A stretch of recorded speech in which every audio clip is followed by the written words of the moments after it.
प्रधानमंत्री नरेंद्र मोदी लाइव થઈ રહ્યા છે।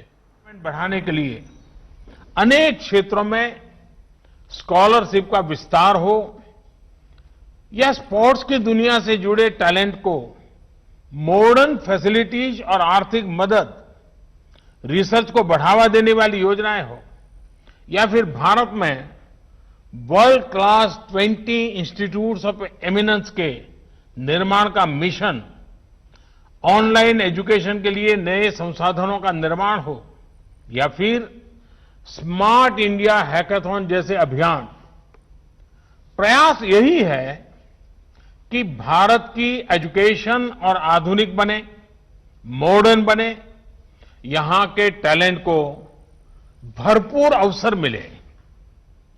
साथियों, इस कड़ी में कुछ दिन पहले देश की नई एजुकेशन पॉलिसी का ऐलान किया गया है। ये पॉलिसी 21वीं सदी के नौजवानों की सोच, उनकी जरूरतें, उनकी आशाओं, अपेक्षाओं और आकांक्षाओं को देखते हुए बनाने का व्यापक प्रयास हुआ है। 5 वर्ष तक देश भर में इसके हर बिंदु पर व्यापक डिबेट और डिस्कशन हुए हैं, हर स्तर पर हुए हैं और तब जाकर ये नई नीति बनी है।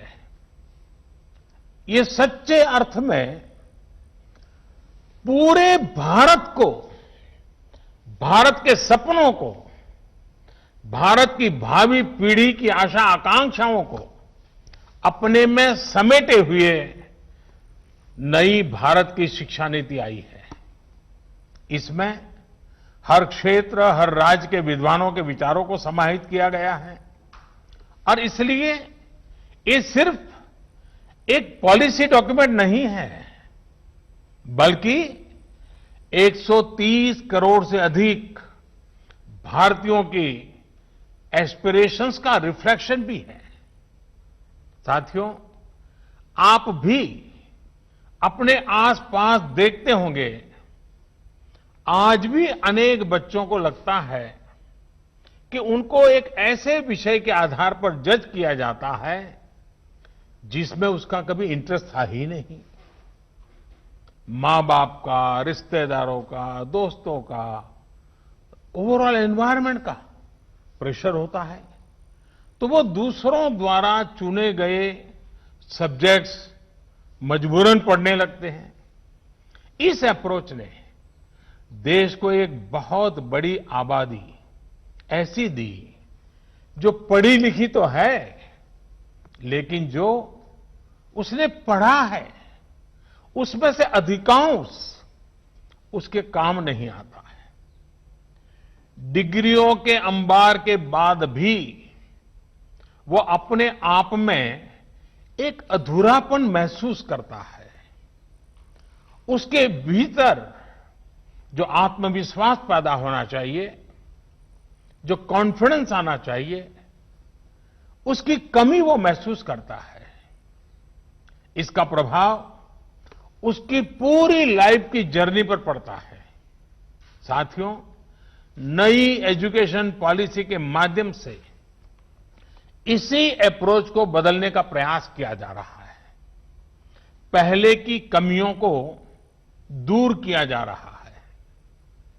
भारत की शिक्षा व्यवस्था में अब एक सिस्टमैटिक रिफॉर्म, शिक्षा का इंटेंट और कंटेंट दोनों को ट्रांसफॉर्म करने का प्रयास है। Friends, the 21st century is the era of knowledge. This is the time to increase focus on learning, research, innovation. And this is exactly what India's National Education Policy 2020 does. This policy wants to make your school, college and university experience fruitful, broad-based, one that guides you to your natural passions. Friends, You are among the best and brightest of India. This hackathon is not the first problem you have tried to solve, nor is this is the last. I want you and youngsters like you not to stop doing three things: learning, questioning, solving. When you learn, you get the wisdom to question. When you question, you get out of the box methods to solve problems. When you do that, you grow. Due to your effort, our nation grows. Our planet prospers. Friends, India's national education policy reflects these spirits. We are shifting from the burden of the school bag, which does not last beyond school, to the boon of learning, which helps for life. From simply memorizing to critical thinking. For years, the limitations of the system had an adverse effect on the lives of students. No longer. The national education policy reflects the aspirations of young India. It is not process-centric. It is people-centric and future-centric. Friends, among the most exciting things of the policy is the emphasis on interdisciplinary study. This concept has been gaining popularity, and rightly so. One size does not fit all. One subject does not define who you are. There are no limits to discovering something new. Human history has many examples of stalwarts who have accelerated in diverse areas, be it Aryabhatta, Leonardo da Vinci, Helen Keller, Gurudev Tagore. Now, we have done away with some traditional boundaries between arts, science, commerce.